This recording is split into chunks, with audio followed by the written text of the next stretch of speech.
Hey guys, this is Ultra Tiger 0425 and today we're doing a Fast and Furious 7 movie review.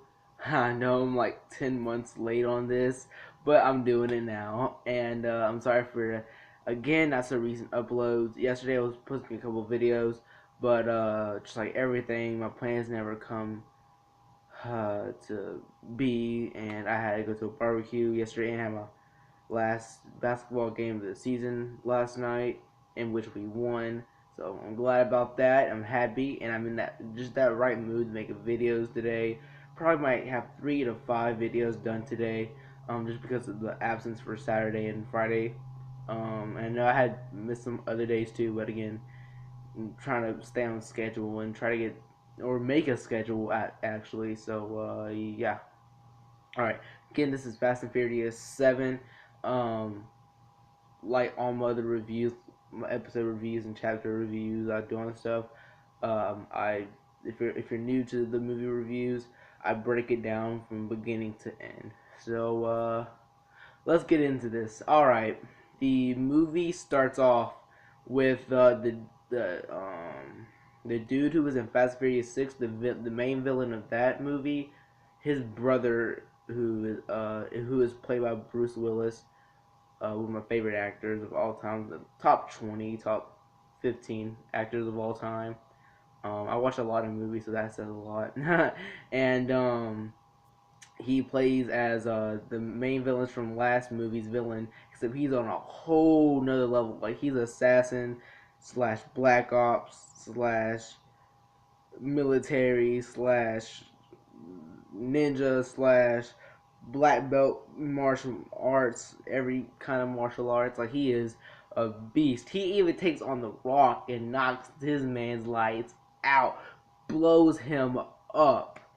Dude, he is good. Like it takes the whole Fast and Furious squad just to take this man down at the end. And in the end, the bro doesn't even like be taken down. It's just he gets arrested. It's just they couldn't even stop this man. It took, I'm talking the whole military, choppers, FBI, just to arrest the dude. So I'm sorry, I have something in my eye. All right, but yeah, let's go ahead. After what happens is the brother he goes and he attacks the old like hospital, and everything, and blows up the freaking lobby and everything just to go see his brother. The nurses and the doctors are in the corner of a room, like in tears, trying to keep it together. And he goes, walks out the entrance. There's like an FBI guy. He has like his suit, like his jacket on. He's like, "Hey, I got a present for you." He pushes the dude's face back, flips him over the chair, throws a bomb and blows him up. I was like, this dude, not only is he good, he's a freaking savage. Um, and then right after that, let me see, the Dawn and I forgot the other girl's name. They're kind of reminiscing about stuff. Or trying to reminisce from those who forgot what happened last Fast and Furious. She lost her memory once they found her and whatnot. She was the same girl who was in the Fast and Furious, the first two. I forgot which one. No, not first two, but the first 1 and 3, because second was Tokyo Drift, right? Was it? Uh, I forgot. And but yeah, speaking of Tokyo Drift, Han, he's there hanging with his girl in China or Japan, and they're talking about their future together, which is so sad and so ironic that what happens next. The military comes up, and not military, but the police comes up, and says putting their hands up. They're like back to back with guns and everything. Like they gonna take out the whole police squad if need be. I was like, dang. They had, they had it made like that. And I forgot the black dude's name, not Ludacris. The dude who's played by Ludacris. The other dude, forgot what his name is. And he's in his military, not military plane, but in his private jet with all these females and women just in there, just like he was in the other movies and whatnot. And he's just living it up. And then all of a sudden, like they're all about to go to Hawaii or something like that, some kind of getaway place like that. And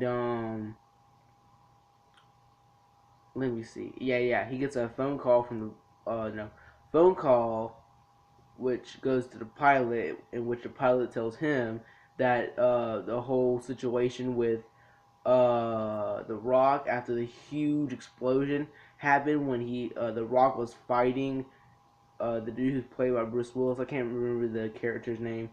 It was some kind of like European kind of name. It was something Sean, or like it was weird. Like I couldn't remember his full name. I can't remember his full name. Um, and then afterwards, the whole group gets together. Again, this dude shows his savagery by a little bit into the movie. Don, poor Paul Walker, the guy who's played by Paul Walker, and Paul Walker's son, with Don's sister, who is Paul's wife in this movie, or was she, or were they? I have a very small memory of Fast and Furious 6, only because I watched a certain part of it in the ending, and then Fast 5 I don't remember anything. 4 I don't remember anything. 3 I don't remember anything. 2 is probably the only one I remember, because that's actually the latest one I watched before Fast and Furious 7, and then 1 slightly remember how it goes. So I probably do need to do a marathon on it just to recap my thoughts. Kind of sucks because this is the last Fast and Furious movie, but hey, it's good. And the whole group gets together, and yeah, I forgot. Yeah, they're all there at the house, right? This dude is a savage. He gets the box. The dude ships a box from Tokyo to the house, right? What has a bomb, and they don't realize it. And the viewer, of course, doesn't realize it till the last second. And what happens was the dude actually goes and calls Don, and Don gets the phone. He's like, "Okay, what's up?" And all of a sudden, he's like, "You don't know me, but you're gonna know me after this." He looks at the phone. He realizes he remembers from the box game from Tokyo the thing. He says the call from Tokyo. He's like, "Oh, snap! Everybody get down, dude! This bomb went off. I'm talking like this thing went off. Like it blew up half the house, left a crater-sized hole in the house. I mean, Paul was trying to like protect the his son. He closes the door real quick in the little minivan. Bruh, the explosion, the aftershock from it was so hard. Bruh, smacked against the window, like cracked it and everything. He was. I'd be out. I'll be out. I would be taking me a long, well needed rest after that. Um, yeah. Then the whole crew gets together and whatnot. They formulate a plan with like the military because Han actually dies before he actually sends the box off to Don's house and whatnot. And yeah, what happened was they get together, they get with the military because of what happened beforewards. What was the dude who killed Han, who's the same dude who blew up the hospital and whatnot. He's there at the funeral, Han's funeral, and Don can notice him. The whole squad can notice him, but just because they're at the funeral, they all like chill out. But Don goes and it's like his what kind of, I forgot what kind of car Don drives. It's like a Mustang or something like that. Something close to that, that is. And takes off. They're in a little high speed chase of like the highways, small roads, and then he finally takes Dawn into like this tunnel, and then where they have like this super. I'm talking like medieval times, like how they get in the horses and whatnot. They came out each other like that. I forgot what it's actually called, but that's what they did. And this huge crash happened, and remember that because that actually happens later on in the movie. All right, and then what happens? They get out, and the other dude, pulls out the gun on Don. He's like, the dude's like, a, you think this is a street fight? And he's like, he said something really smart back. And what happened was like the whole helicopter military base just comes raining down in the tunnel and whatnot.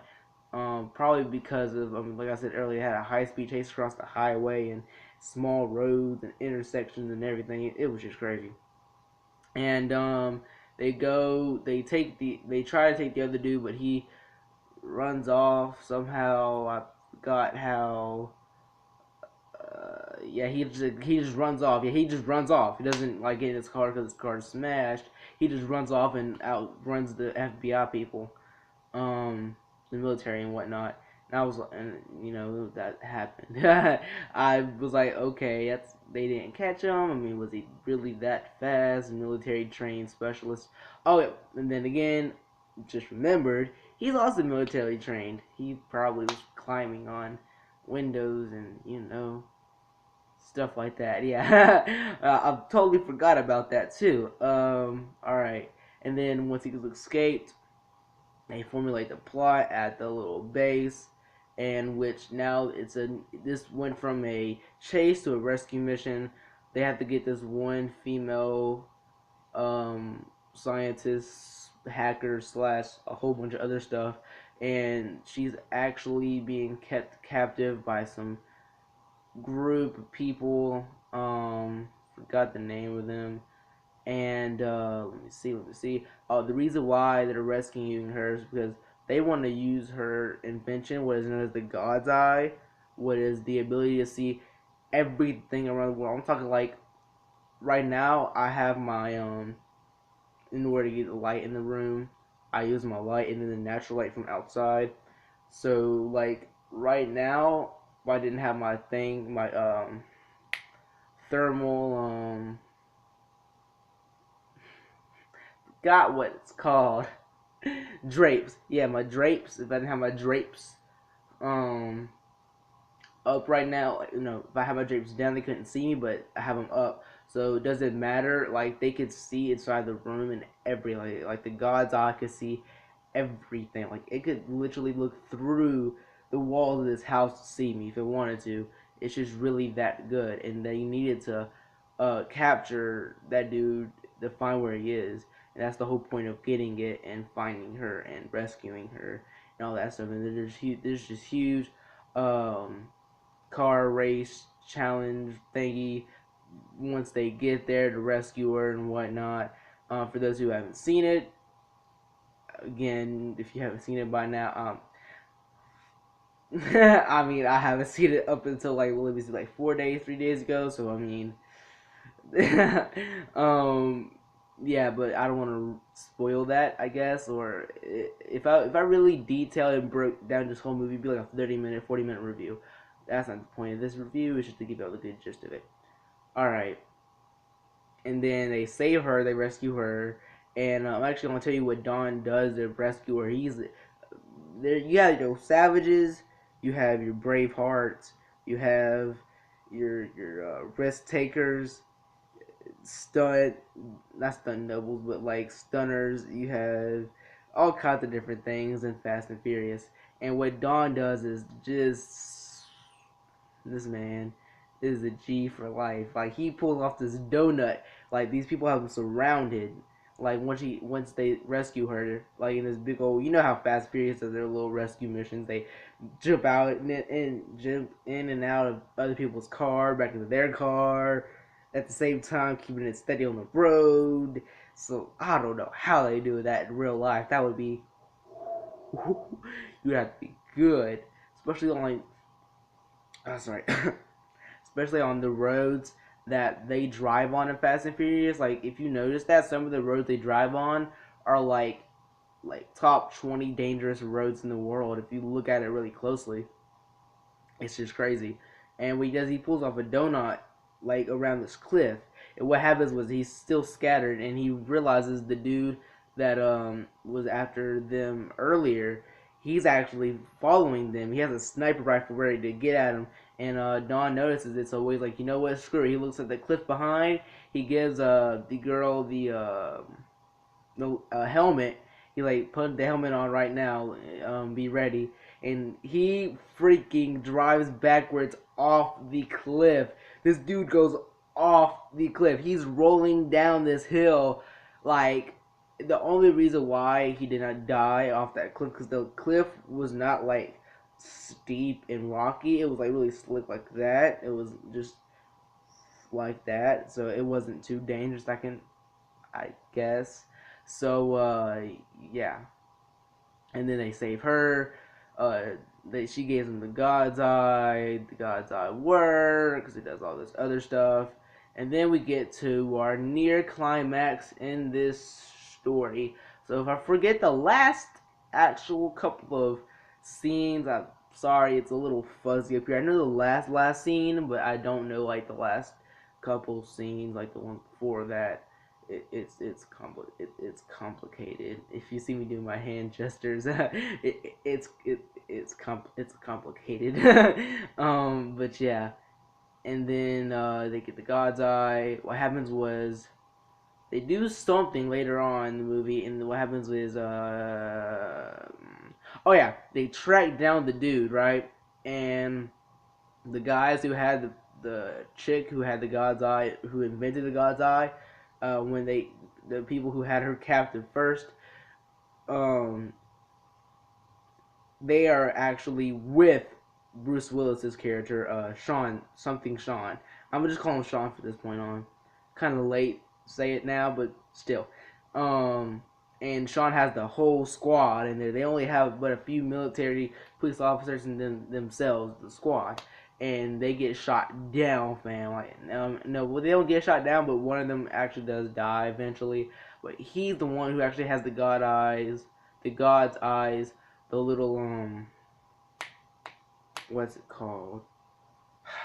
I'm forgetting a lot of stuff. The little computer chip for the God's Eye, and he has it. The dude who got shot down, and they take it. Now the enemy has the God's Eye. Now they're following them. Now there's a new rescue mission for the God's Eye, and there's the whole little climatic scene there. Um, so again, there's a lot of crazy scenes I can't really get into detail about, because for one, I don't want to spoil it for those who somehow haven't seen it by now, and just because I can't remember off the top of the dome. So yeah, and then now here comes the final bit of it. They get the God's Eye back, and the not rescue, but mission to capture this dude is still back on. They go. This is where helicopters, I'm talking choppers, super fast cars. This is where things really show you how far along Fast and Furious has actually come. Um, they go. Oh, and also speaking of all the Fast and Furious movies, they actually include the dude from Fast and Furious Tokyo Drift. They actually include him in this one. I loved that too. I swear to God, like I thought Tokyo Drift was like an off just movie. It was just that movie that like doesn't have any relevance towards the rest of the Fast and Furious franchise and whatnot. So I love that they introduced that dude back um into the Fast and Furious world, because what happened was when Han dies, Don goes over to Tokyo after he dies, because Han had Don's old chain with the cross on it. So he got that back from the white dude, from those who remember Tokyo Drift, and he leaves. Yeah, I just want to mention that real quick before I get into these last scenes. And then the movie comes to its end where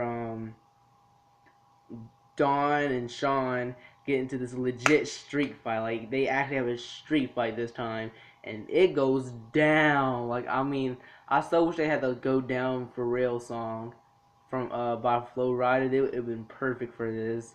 They had like some kind of like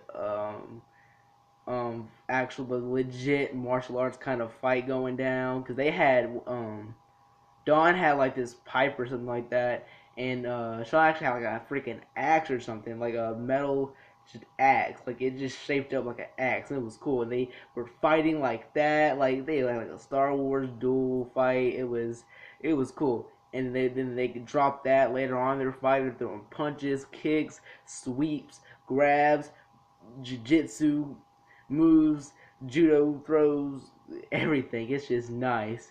And then that while that fight's going down, um, what happens is let me see, hmm, huh. This is actually kind of tough now. I've just realized I forgot, or no, that I actually kind of included the finale with this. When I said they get the God's Eye back, that's actually what happens in the last couple scenes. Whoops, my bad. Yeah, they get the God's Eye back and whatnot, and this last little scene is they're this hospital. I'm two on the side, two over to the side, just right here. All right.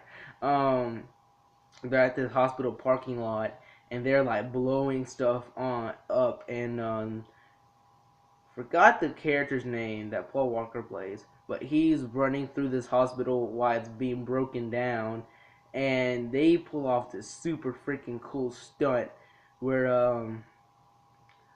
Dawn gets back in the car after the fight or something like that, and is with the other chick, the girl who lost her memory. She actually does regain her memories back at the end, and Dawn pulls out his car at the ambulance little thing. I forgot what happens with Paul's character.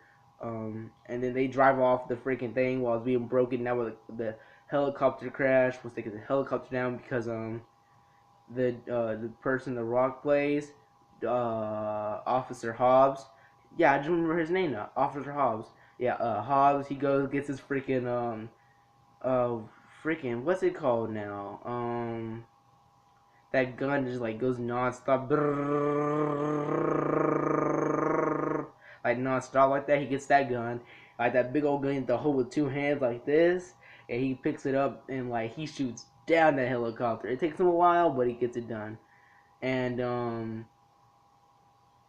and what happens was they leave a bag of explosives on the Paul jumps on the helicopter before he jumps back down, and he put a thing of explosives, right? And then once Hobbs ran out of bullets in a huge gun, he pulls out his pistol and shoots the bag and blows the whole helicopter up. And it's nice.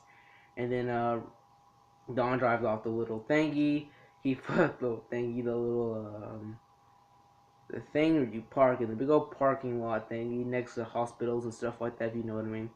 He drives off the cliff of that, falls, and his car doesn't blow up, but it gets messed up bad. It happens. It goes down. And the car falls down. Everybody thinks Don's dead. I'm like, dude, I mean, the dude went off a cliff earlier in the movie. Like, this dude, he fell out a cliff off the side of a road. I'm talking, and he was doing dude was doing somersaults in his car. Like this man, no, he's alive, and he turns out to be alive too. Just letting y'all know. And that's done. The one dude gets arrested, gets put in this super big jail, and then just like all Fast and Furious movies, movie comes to its end with them on the beach doing their good old thing, and once they're on the beach, chilling out, drinking a beer like they usually do at the end of Fast and Furious movies, and then Dawn and the other dude pulls up in their car, and just to reminisce from the first few Fast and Furious movies, they recap all the Fast and Furious movies in the last 5-10 minutes of the movie, and then they take off in their cars like they usually do the Fast and Furious movies. They drive off, and then they drive off, and the whole "See You Again" song plays, and the movie takes its epic conclusion. The movie ends. I was almost in tears just remembering it. Just for because Paul Walker died. Dude, that sucks like so bad. It really does. Just like, oh my god, all the movies he could have been in. all the major roles after Fast and Furious. Because even if Paul Walker died or not, that was the last Fast and Furious movie. I mean, it's just so sad, man. Oh god, it's gonna take a lot of mental, uh, breakdowns before I get over that sad loss, dude. I saw Brick Mansions too. Not gonna do a movie review on it because it's like last year when I watched the movie. Um, but yeah, it was definitely good to see Paul for the last time, and it was a good movie. The end of the movie has for Paul at the end of it. I was like, yeah, that's really really needed for this. Um, but yeah, the movie ends. That concludes my Fast and Furious movie review. Probably the longest movie review I've actually done. I've only done 5 before this. Probably the longest one ever. This was quite the long video, actually. But yeah, this concludes my Fast and Furious 7 movie review. Please just comment down below if you've seen the movie. What was your favorite part of the movie? Favorite line? Even out of the whole franchise, who is your favorite character or just actor? Put that all in the comment section down below. Please like, subscribe, and share. Let's see. I Ultra Tiger 0425. Have a wonderful, blessed day, afternoon, or even morning. And peace, man.